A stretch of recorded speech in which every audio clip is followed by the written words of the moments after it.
back and take a look at the ending of the light heavyweight tournament. What a tournament it was, Craig. Won by the Lightning Kid. The Lightning Kid misses with a clothesline. Lynn! Oh! A spinning leg scissors! Where did that come from? From way out of left field, Jerry Lynn. The head scissors, the spinning drop, and almost a pile driver type impact on the mat. Jerry Lynn now with the advantage on the Lightning Kid. Sends him into the rope. Hits him with a clothesline. Jerry Lynn with the title in his sight, but only a count of two. The 2 count. Jerry Lynn so close to winning the Global Wrestling Federation light heavyweight title. Lynn with a chop 2 times on the Kid. Now he goes after the Kid, but the Kid slingshots him off the top rope. But both men are spent physically, Craig. The Lightning Kid, just a great move right there, lays Jerry Lynn out, but the Kid, winded. He's spent, taking it very slowly, doesn't have the stamina left, doing everything he can to put Jerry Lynn away. The Lightning Kid once again goes to the higher elevations of the Global Dome. The Kid ready to pounce. Lynn is up, and the Lightning Kid takes down both the referee and Jerry Lynn. The Lightning Kid has the count for 3, 4, but James Beard has been knocked aside. The Lightning Kid going into the trunks, it looks like. He has something, and just nails Jerry Lynn. Lynn is Jerry down. Lynn dropped like a rock. Here's the count. No. The Lightning Kid has done it. He's won the championship. With that action now behind us, we move on to the Global Wrestling Federation Tag Team Tournament. There's a story to be told and some pairings to be gone over. We'll do that when Supercard continues after this. That's exactly right, Craig. The former champions, the English Lords, a tragic situation. They were in Europe, where they are the defending Global Wrestling Federation champions, or the former champions, involved in a very serious automobile accident on the Autobahn in Germany, and subsequently they have ended their careers. Very tragic situation, but the Global Wrestling Federation offices in Barcelona, Spain, have decreed that we will hold a tournament here on Supercard to determine the new GWF Tag Team Champions. Let's take a look at how the pairings will run down. To start things off, it's the American Breed against the team of the Cartel, Cactus Jack and Muck'em Singh. No question that Cactus Jack and Muck'em Singh are going to be the odds-on favorites going into at least this first match.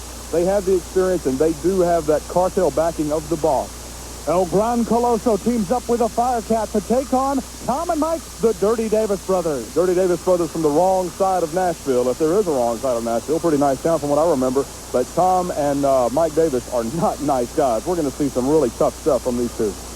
Jeff Gaylord and Action Jackson team up to take on the team of Wild Bill Irwin and Johnny Ace. Interesting combination between Bill Irwin and Johnny Ace. Johnny Ace, young, high-flying, formerly a member of the Dynamic Dudes. Wild Bill Irwin's just that, a wild brawler, former UWF Tag Team Champion. Tag team experience for these men, but not with each other. Will be interesting to see how that shapes up. Eric Fontaine will team with Brian Adias to go against Christopher Love's team of Hot Body, Randy Rhodes, and Quick Rick Guerin. Well, with Christopher Love in the arena, you never know what to expect, and I think that will hold pretty much to form with these two. We move on as Gentleman Jim Cornette presents his team of Stan Lane and a mystery partner to go against Kendo Nagasaki, the Dragon Master, and the Dark Ninja. Well, Kendo Nagasaki, a long career in wrestling, but I don't know that Stan Lane and his mystery partner, whoever that's going to be, that mystery partner concept is going to throw off Kendo Nagasaki and his man, the Dark Ninja. That's going to be interesting to see how well the mental game is played in that match. A match I'm looking forward to. Chris Walker and Steve Simpson against the team from California, the California Stud and Hollywood John Tatum. Well, John Tatum, we've gone over his many attributes over the last few weeks. I'm really looking forward to seeing Chris Walker and Steve Simpson, two different athletes. Steve Simpson, a light heavyweight, very lithe individual. Chris Walker, just that Greek god body. Will be interesting to see how they make a team. Chaz and Garvin to team up to take the Brutes from New Zealand, the Royal Family. Oh, the Royal Family, Rip Morgan and Jacko Victory.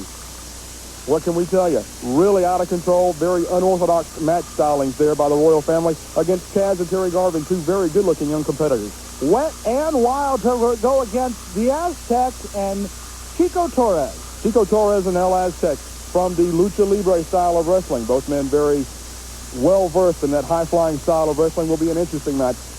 Absolutely.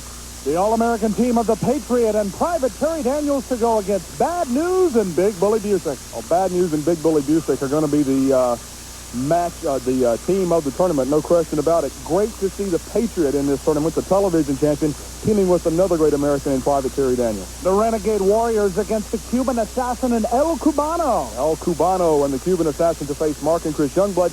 The Renegade Warriors, everyone knows them. We know what their strengths are. We don't know much about the Cuban Assassin and El Cubano as a team. Interesting to watch. The Handsome Stranger and Stephen Dane go against Hustler Rip Rogers and a new member of the Cartel. It's not filled in yet. We don't know who that's going to be, but Rip Rogers and the fourth member of the Cartel. Interesting. Joel Deaton and Bad Boy Billy Black against Iceman Parsons and the Hammer. It rounds out the pairings for a great tag team tournament. The action begins when we return.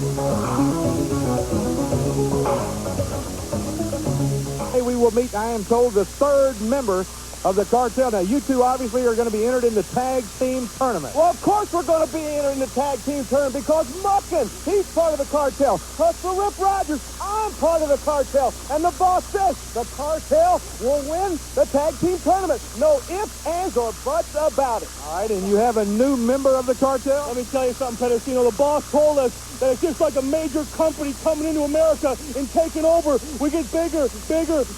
We keep taking the money. We keep taking all the gold. We keep taking all the diamonds. It gets bigger. The Cartel's just getting bigger by the minute. We have a new member, Pedicino. You may get lucky enough to see him because he is here today. Hustler Rip Rogers might have to get a little money out of you maybe for us to bring him in here, but you may get lucky, Pedicino. Who is this new member? But first of all, what a plan. What a plan the boss has got. Muckin's going to be in the tournament. I'm going to be in the tag team tournament, but the boss, he's got the super surprise. He's got the big plan for the Cartel. And what? I see the plan. I see the man. My goodness. That's right. Cactus Jack. Surprise. Look what the boss handpicked for you. Who is the boss, and how does he know Cactus Jack? Never mind getting nosy who the boss is. You're lucky to see the third member, Pedicino. The boss will show up when he's ready, when we have all the gold, all the glitter. Then he'll come out and congratulate us, Pedicino. Cactus Jack, the newest member of the Cartel. The Cartel's entry. One of two, I understand.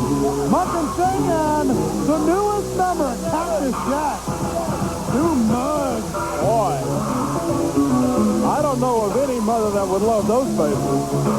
The maniacal Cactus Jack teaming with Muckin Singh. This definitely a match not made anywhere that I know of. As you take a look at the eyes of Cactus Jack. Here's the American breed of Dapper Dan and Rick Gonzalez.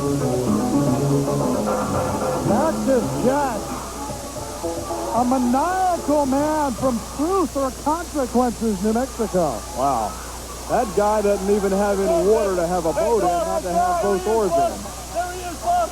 The new member of the Cartel. What do you think, boss? The boss must be very happy. Very weird. Got more money than he knows what to do with, apparently, to spend it on these guys. Into the ring first is Rick Gonzalez to try to face off against Malcolm Singh. Singh sends him over, misses with a clothesline, but very rarely misses twice. From Karachi, Pakistan, one of the original members of the Cartel teaming up with one of the newest members. Up and over. Here comes Singh. Wow. A move kind of made famous by Hulk Hogan, but I don't think there's any comparison between those two men. Now in comes Cactus Jack. Yeah, I think things might come down a little bit harder. And here comes Cactus Jack into the ring. The forearm by the maniacal man from New Mexico. Goes to the rope and oh my! Oh! That hurt me. Give credit to Gonzalez for being able to kick out of that. Look at that face. And we're just getting started.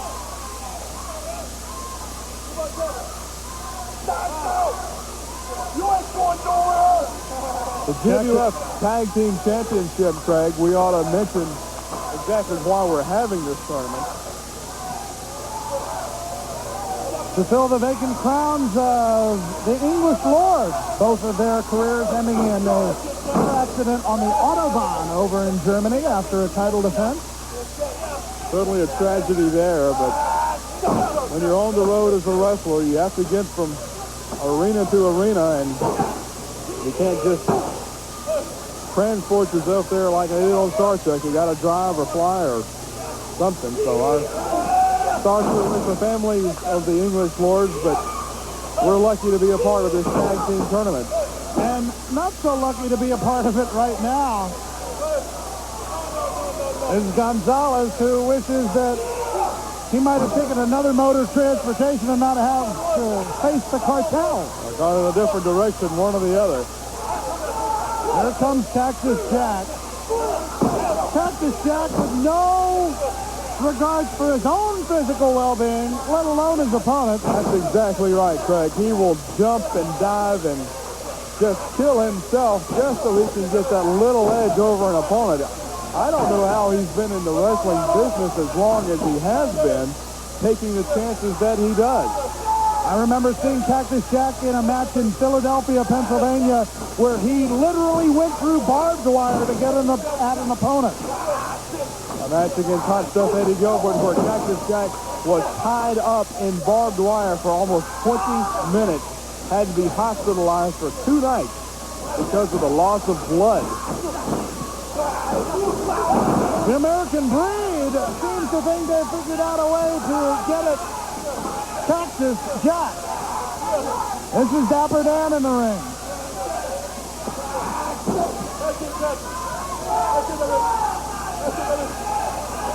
Cactus said he's going over. Let's see if the prophecy is true. Indeed it is. Bang, bang. And here comes Sting. The Cartel. 2 maniacal men going to work. Back into the ring. What a strange bird this boss must be. So far he's got Rip Rogers, Muckham Singh, and now Cactus Jack in the Cartel. Who else is going to join this outfit? There's a rumor that there's a new member. It hasn't been confirmed, but with the Cartel having 2 teams in the tournament, obviously somebody is going to have to team with Rip Rogers. We'll find out as the days progress. The tag into Cactus Jack. And Cactus with a boot. Just a big man. Snaps the neck down. Almost a DDT by Cactus Jack. Didn't quite make it a full DDT, but if you want my opinion, a little more effective because he came straight down on his head, where a DDT you can position your body to where you're coming on your face almost. That was head first, almost like a pile driver. Into the corner. Boxing courtesy of Cactus Jack. Those punches landing on target. Sends him into the corner. Goes in, brings him down with a bulldog. A little bit of extra momentum off the rope and down. The tag to Muckham Singh. The American Breed also with a tag. In comes Dapper Dan trying to stop the freight train going. That of the Cartel. Dapper Dan having a little success. I spoke too soon as Dan was almost wheeling Big Muckham Singh, but Singh came back. And we're just getting started here in the tournament. Fans still filing into the Global Dome. As this the first match of the tournament.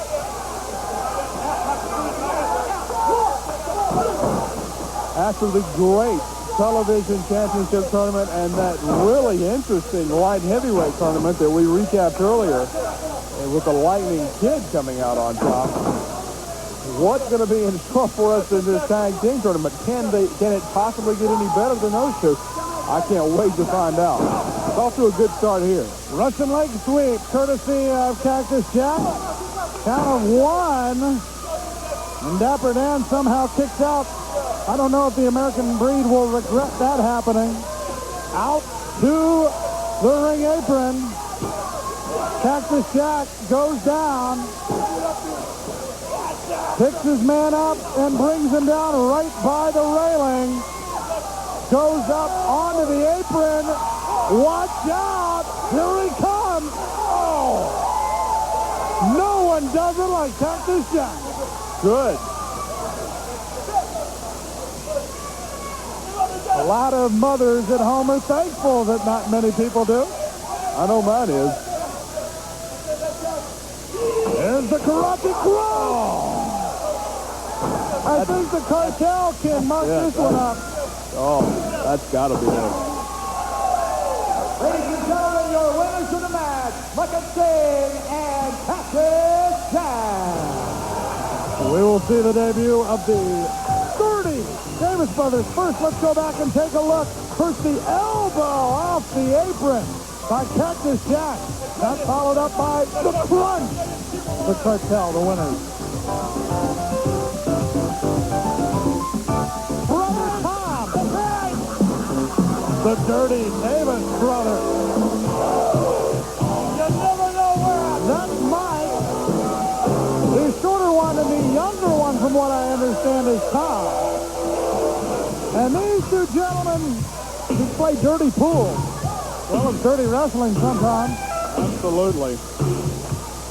Their opponents in this first round match, the Firecat and Irwin and Ace.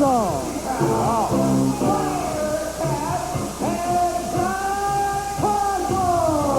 That's the Firecat leaping into the ring. Colosso following him.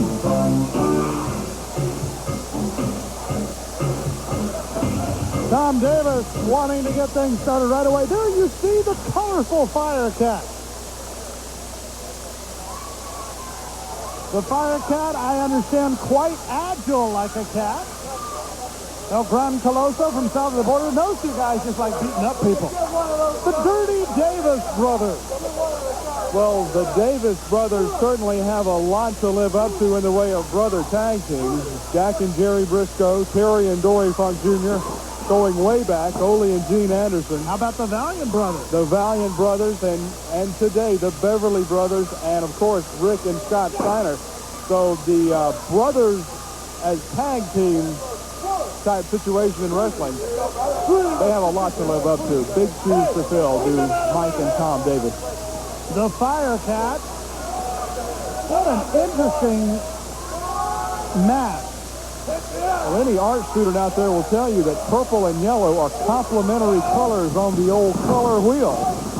And if nothing else, it's very complementary. Firecat going everywhere. Get all pulls him down in the firepower. Flips him over. 2 times. The fans weren't quite sure how to take the Firecat, but after he delivers those kind of moves, his own version of the Frankensteiner and a couple of really nice-looking arm drag takedowns. And that back flip got an 8 for most every judge in the place. That's right. We'll throw out the top and the low score there. Very impressive debut for the Firecat. And Mike Davis acknowledging with that nod of the head that, yeah, this guy's a little bit different than I thought. I'm going to approach him a different way.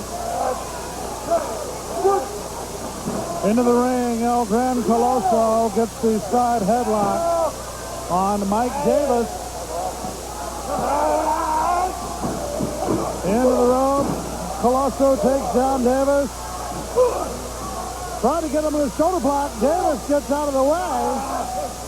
And Colosso gains control. Colosso with the drop kick. 2 times. Look, oh, watch out. Pulls him over. The Dirty Davis brothers with a Dirty Davis roll. Oh. The Firecat adds the right. There is the tag into the the Fire Cat over the top rope.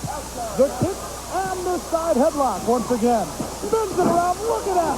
The double leg trip into the arm bar from behind. Quick as a cat, no doubt about that. We know that Mike and Tom Davis are not new to the sport of wrestling. There's too good of a look at Tom Davis, I think. Rolling him over. I just want to know how the Fire Cat can see out of that match. That's a good question. I don't know. Apparently he can see enough to do some spectacular moves in there. Davis has the cat backed up to the rope, sends him into the rope. And the cat comes down on top of the top rope. Courtesy of a trip by Travel Agent Mike Davis. Tags into Brother Tom.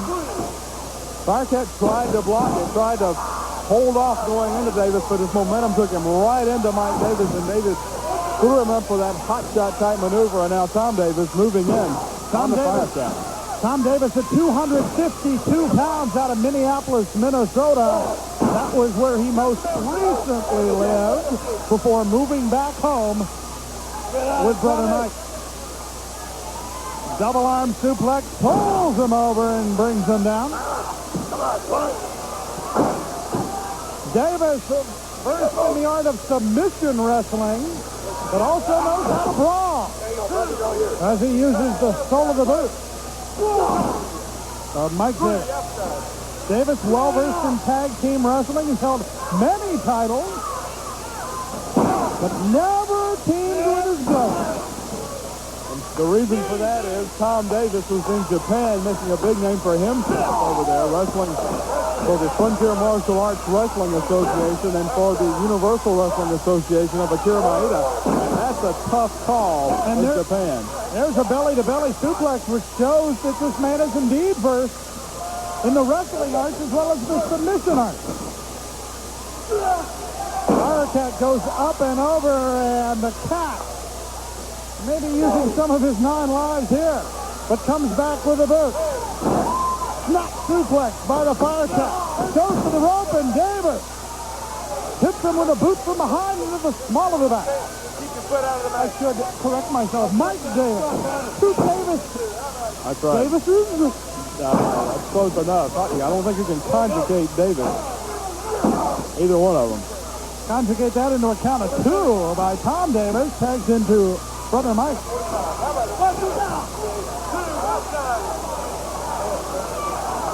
Mike Davis trying the atomic drop, but the Firecat rolls him over. They have him locked up, but Tom Davis comes in for the save. Always has his head in the ring, does the Firecat. Knew right where he was in there, knew right where Mike Davis was, rolled him up for the pin, would have had it not for the interference of Tom Davis. Davis now going to work on the Firecat, picks him up, sends him down. Thinks he has the Firecat worn down enough for a possible pin, but as you can see there, only a count of 1. Flying elbow when it looked like the cat was about to get set up for a backdrop. Davis was not expecting that Firecat out of left field, that last piece of energy he had. Floored Tom Davis. Tag into Mike Davis. The Firecat taps to nail from Colosso, who is cleaning up house. Colosso doing it in there against both Davis brothers now. Colosso, and now Firecat comes out against Mike Davis. It's just going all over the place, and Firecat goes out. Meanwhile, Colosso rolling up. Tom Davis at all clothesline sends him down. Mike Davis goes out. Tom Davis rolls him up, gets the pin. Davis Brothers. The Dirty Davis Brothers get the win.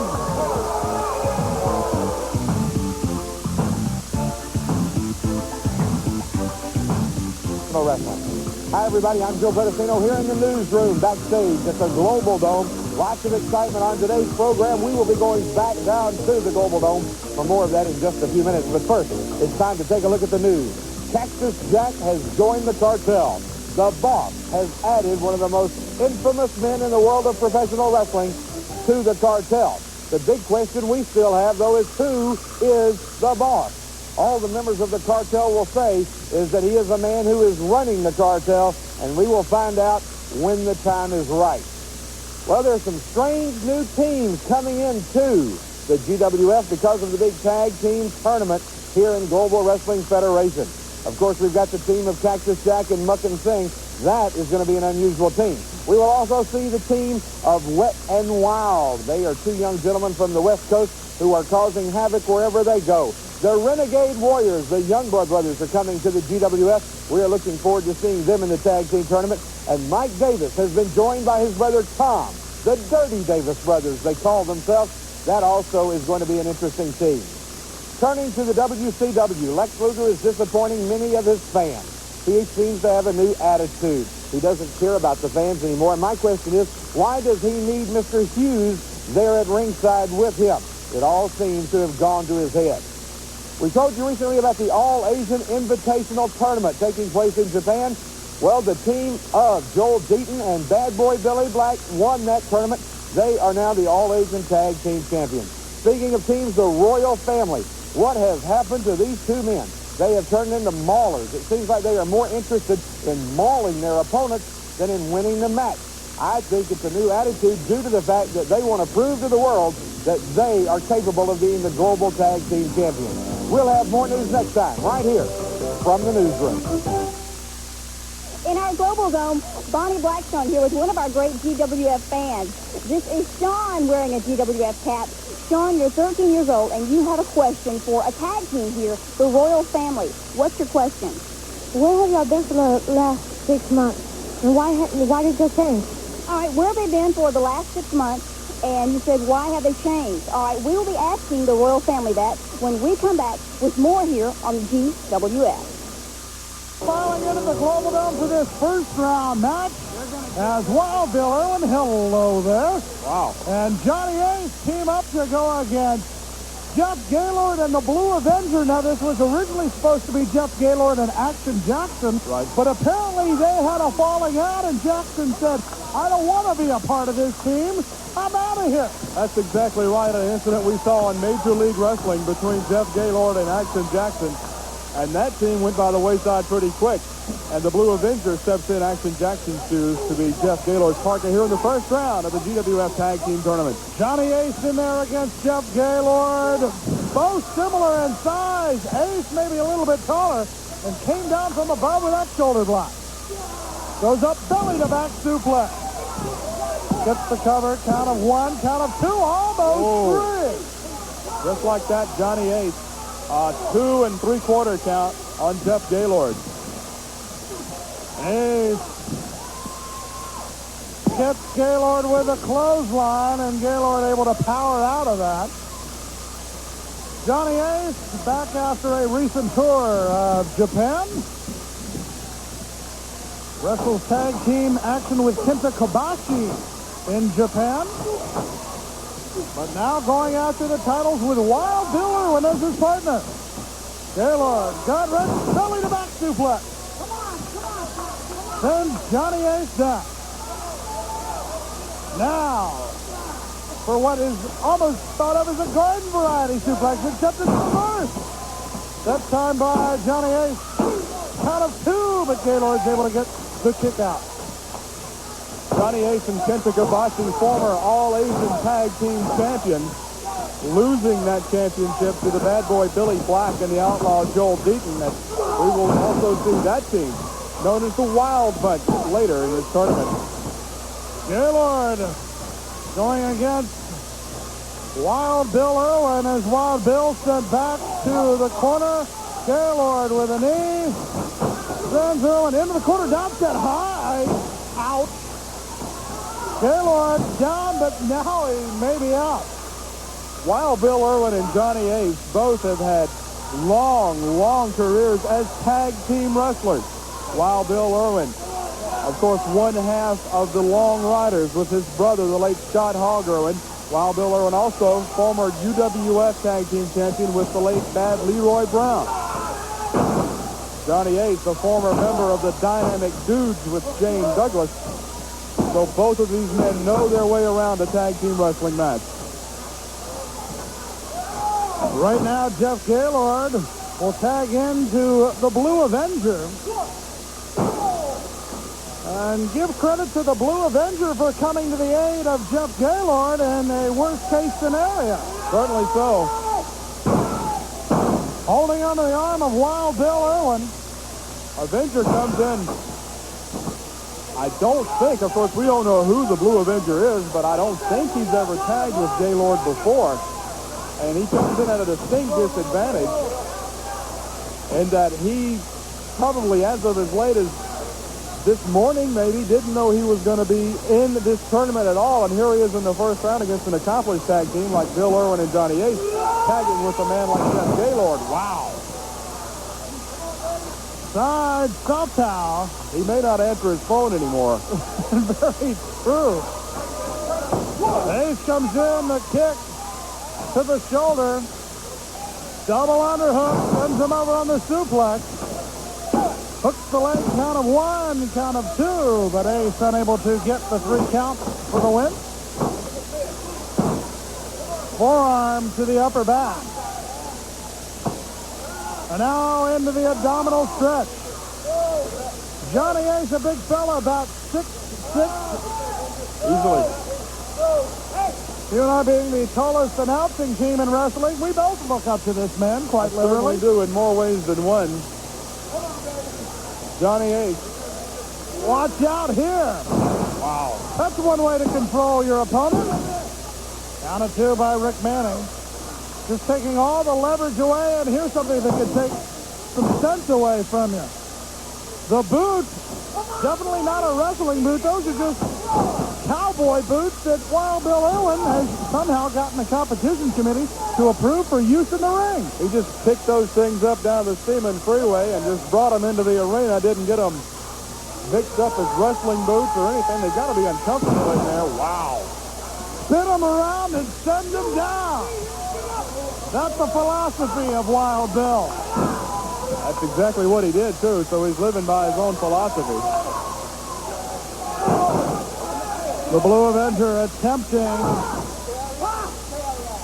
to affect Wild Bill in some way, but right now it's the Avenger taking the worst of the beating. Side comes that suplex, almost slam dunked him the reverse way. Irwin having his way with the Blue Avenger. I want to stress here, Craig, first round action, the GWF Tag Team Tournament. And we've mentioned before the tragedy that befell the English Lord. Speaking of befalling, how about that clothesline befalling Wild Bill? Bill Irwin befalling all around that ring at the hands of Jeff Gaylord. And the Tiger from the University of Missouri, first team All-American, sends Wild Bill down and gets a count of 2. Irwin with a leapfrog. Both men go down. That's 2 big men to crash into each other. I can understand that feeling. As a former football player, I had pads and the likes you've never seen, and it still hurts when you run head up. These 2 men just in there in the trunks and nothing else. That'll take it out of you. Gaylord covering up on Irwin, gets a count of 2. Jeff Gaylord, a well-built athlete, former Missouri Tiger, holds numerous weightlifting records, was an All-American as a senior at Missouri. But all that football prowess, none of that will earn you a championship here in the GWF, as you have to earn that by getting the 1, 2, 3 in the ring. 3 final teams will make the final round here in the GWF Tag Team Tournament. There will be a coin toss. One team will receive a bye into the actual finals. The other 2 teams have a playoff match with the winner facing the team that draws the bye. The winner of that match will be the GWF Tag Team Champions. Right now, Gaylord, who was without a partner earlier, seeming to have an advantage here with Johnny Ace, the neckbreaker. Come on. Now Johnny Ace, a big fella, but Gaylord having his way with Ace in there for the moment. But Ace, with that Japanese tutelage of Kenta Kobashi that he's received in the All Japan Wrestling Federation, he's going to put some moves on Gaylord. Gaylord hasn't seen from Johnny Ace before. Coming down from above, Wild Bill Irwin. Maybe wreaking a little revenge on the punishment given to him earlier by Jeff Gaylord. A close-up look at Gaylord. Right in your lap in your living room, Bill Irwin goes down at the hands of Jeff Gaylord. Tags in the fresh man, the Blue Avenger. Very wary of approaching Wild Bill Irwin. Irwin into the corner. Irwin comes out and give credit to the Avenger. He's doing his best out there on short notice. Gutsy guy in there. Whoa. Well, he got out of the way there. I believe Irwin may have gotten the tag. Indeed he did, as Ace is waiting for him. Takes him down. Rolls him up. Gets the 3. Ladies and gentlemen, your winners, Wild Bill Irwin and Johnny Ace.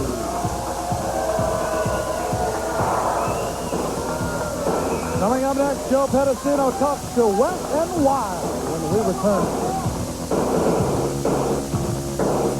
Steve Ray and Sunny Beach, they are wet and wild. Now, we know why they call you wet, because you're a surfer, and they tell me out on the West Coast that you're one of the top names in surfing. Steve, the ladies tell me that they call you wild. Now, how do you know the ladies? Wait a minute, you're a married man. You shouldn't be talking to ladies. Me and this man right here, we talk to the ladies. We talk to the competition. That's all out there. We know what's going on. Now, first of all, we're here at the Global Dome, speaking live and living color to a legend in wrestling itself, Joe Pedicino. It's a privilege to be out here. That's one thing. ESPN, I am so glad that I finally got on your show. ESPN is a great television network, and also I have the best partner in the world right here, Sunny Beach. Woo, we love those beach bunnies, and he loves all those wild women I bring over afterwards, huh? All right. Good look, competition. We've been coast to coast. Now we're in the Global Wrestling Federation. We're ready to take on all competition, wet and wild. All right, that's wet and wild. In the Global Dome, Bonnie Blackstone here with the royal family of the Global Wrestling Federation. Our fans have been asking where you've been for the last 6 months, gentlemen, and why such a radical change? First of all, Bonnie Blackstone, you show some respect when you're in front of royalty.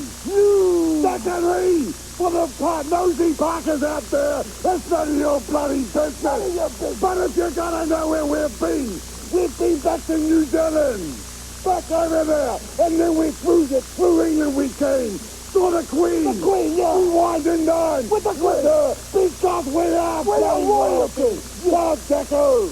And the second thing of that question, Bonnie Blackstone, we're sick and tired of people thinking they can walk all over the royal family. And I'll tell you people, we're going to start thinking things that stop beating up the referee, whatever it takes. Heard it from the royal family here in the Global Dome. Christopher Love, boy, what words can you think of to describe Christopher Love that we can say on television? Not many, that's for sure. Exactly right. There's Quick Rick and Hot Body Rhodes.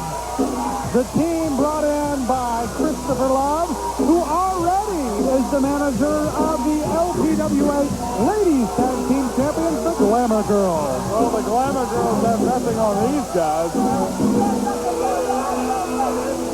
And there's Christopher Love discussing Buchanan affairs with a fan here at the Global Dome. I'm sure there were a few hotties.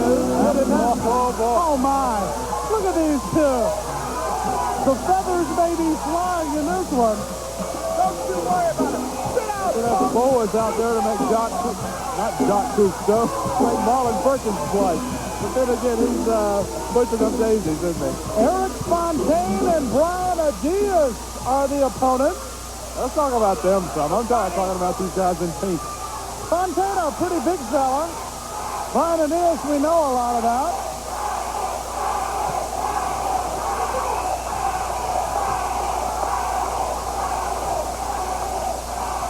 It'll be Fontaine starting off against Brian Adeus. Oh, excuse me. Quick Rick Guerin, I was looking over at Adeus, sir.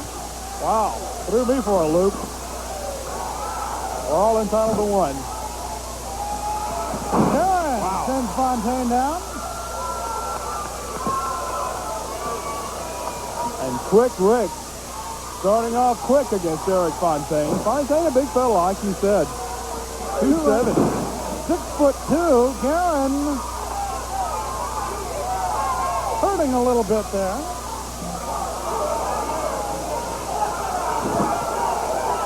Eric Fontaine, former UCW North American heavyweight champion up in the Oklahoma, Arkansas, Nebraska area. Guerin with some chops, but Fontaine coming back.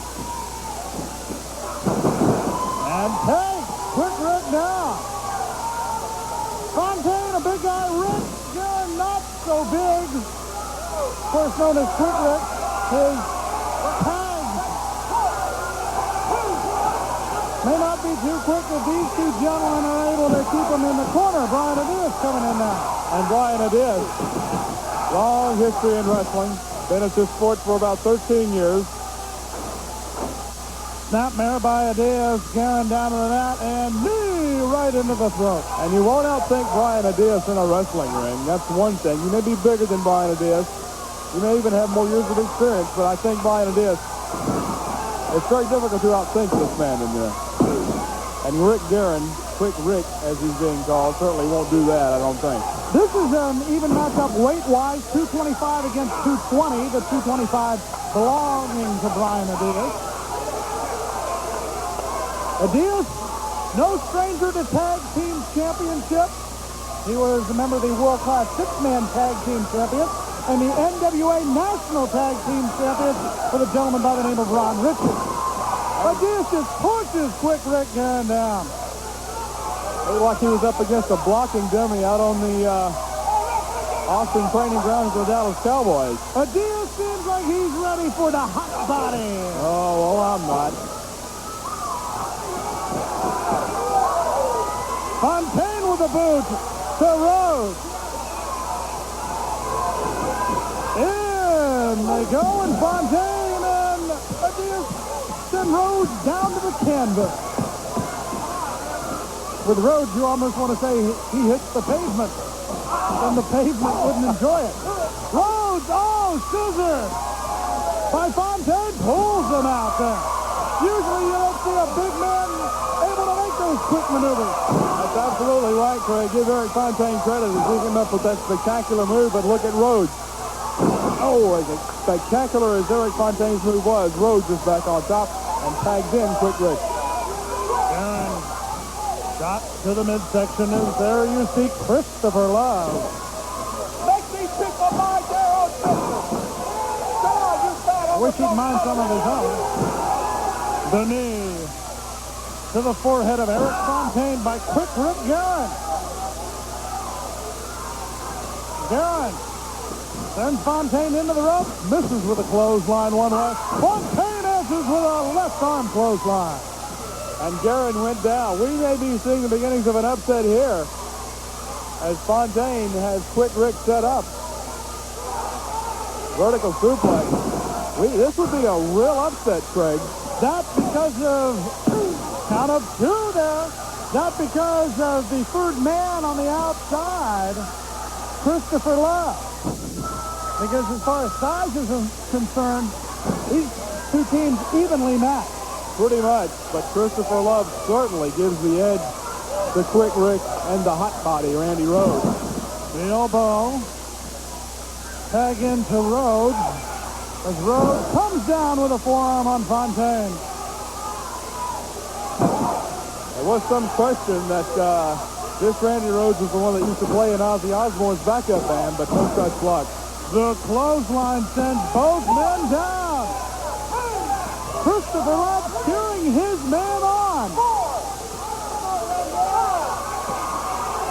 Rhodes makes it to his feet. Little woozy, if you will. Tags in Gunn. But Fontaine with the tag to Adias. Adias chases down Gunn.